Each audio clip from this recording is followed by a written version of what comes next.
সম্মানিত উপস্থিতি, বাংলাদেশ জামাতে ইসলামীর একটা বৈশিষ্ট্য, আমাদের ইউনিয়ন থেকে কেন্দ্র পর্যন্ত আমাদের মধ্যে কোনো দুর্নীতিবাজ লোক নেই, আমাদের মধ্যে কোনো চাঁদাবাজ লোক নেই। এমনকি ইউনিয়ন দায়িত্বশীল থেকে শুরু করে কেন্দ্রীয় দায়িত্বশীল পর্যন্ত কোনো বেনামাজি লোক আমাদের মধ্যে নেই।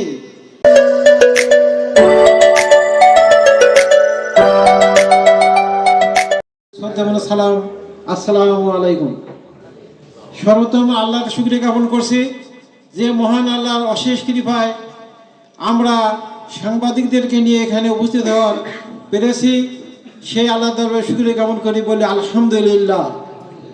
দরুদ পেশ করে নবীর শানে, যে নবীর আদর্শ বাস্তবায়নের জন্য বাংলাদেশ জামাত ইসলামী 1941 সাল থেকে এদেশের চেষ্টা করে আসছে, সেই নবীর শানে দরুদ পেশ করি, বলি সাল্লাল্লাহু আলাইহি সাল্লাম।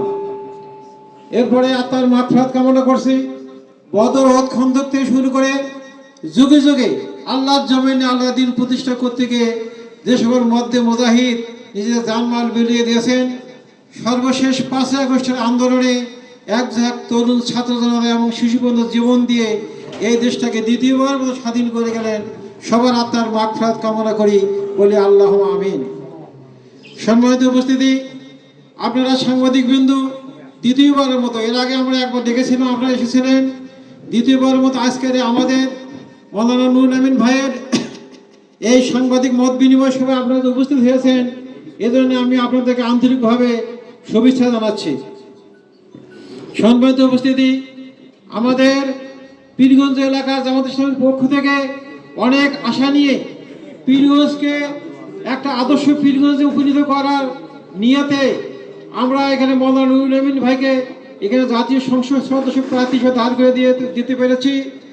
আমরা মনে করি মৌলানা নুরুল আমিন একজন সৎ লোক এবং উনি একদিক থেকে ইসলামী শিক্ষায় শিক্ষিত এবং সাধারণ শিক্ষায় শিক্ষিত। এই রকম একটা লোককে দিয়ে আমরা পীরগঞ্জকে নতুনভাবে সাজাতে পারবো। আমরা সন্ত্রাস মুক্ত, চাঁদাবাজ মুক্ত, দুর্নীতি মুক্ত একটা পীরগঞ্জ করতে পারবো ইনশাআল্লাহ। সম্মানিত উপস্থিতি, বাংলাদেশ জামাতে ইসলামীর একটা বৈশিষ্ট্য, আমাদের ইউনিয়ন থেকে কেন্দ্র পর্যন্ত আমাদের মধ্যে কোনো দুর্নীতিবাজ লোক নেই, আমাদের মধ্যে কোনো চাঁদাবাজ লোক নেই।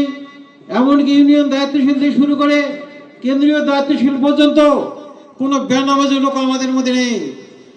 আপনারা জানেন জামাতে ইসলামী আমরা শুধু রাজনীতি করি না, আমরা দুনিয়ায় শান্তি আখিরাতের মুক্তির জন্য নিজের অর্থ ব্যয় করে রাজনীতি করি।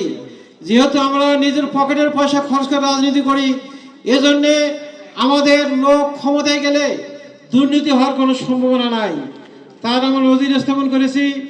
বিগত জোট সরকারের আমলে আমাদের 2 জন মন্ত্রী ছিল, তারা 5 বছর 3টে মন্ত্রণালয় চালানোর পরে ক্ষমতা থেকে যাওয়ার পর তাদের কাছ থেকে, তাদের স্থান থেকে কোনো দুর্নীতি খুঁজে পাওয়া যায় নাই, কোনো মামলা তাদের বিভাগে দায়ের করা সম্ভব হয় নাই। সম্মানিত উপস্থিতি, অনেক আশা ভরসা নিয়ে আমরা মৌলানা নুরুল আমিনকে সামনে নিয়ে অনেক পরিকল্পনা রেখেছি। আমরা আজ সাংবাদিক ভাইদেরকে রেখেছি যে আপনারা আমাদেরকে পরামর্শ দেবেন আমরা সামনের দিকে কিভাবে পরিচালনা চালাবো এবং কি কি লক্ষ্য উদ্দেশ্য নিয়ে কাজ করলে একটা মডেল পীরগঞ্জ স্থাপন করতে পারবো, এরকম পরামর্শ আপনাদের কাছে আমরা আশা করছি। সম্মানিত উপস্থিতি, আমাদের নির্বাচন প্রচারণা যেটা হচ্ছে, এই প্রচারণা আমরা কি কি নতুন নতুন দিক আমরা যোগ করলে এই প্রচারণা সুন্দর করতে পারবো, এই আমরা আপনাদের কাছে পরামর্শ চাচ্ছি। সম্মানিত উপস্থিতি, আমরা চাচ্ছি যে আপনাদের সহযোগিতা এবং জামাত ইসলামীর ভাইদের প্রচেষ্টায় এখানে মৌলানা নুরুল ভাই সামনের দিকে একজন বিজয়ী প্রার্থী হিসেবে বিজয় লাভ করতে পারবেন এবং আপনাদের সার্বিক সহযোগিতা কামনা করে আমি আমার শুভেচ্ছা বক্তব্য এখানে শেষ করছি। আসসালামু আলাইকুম।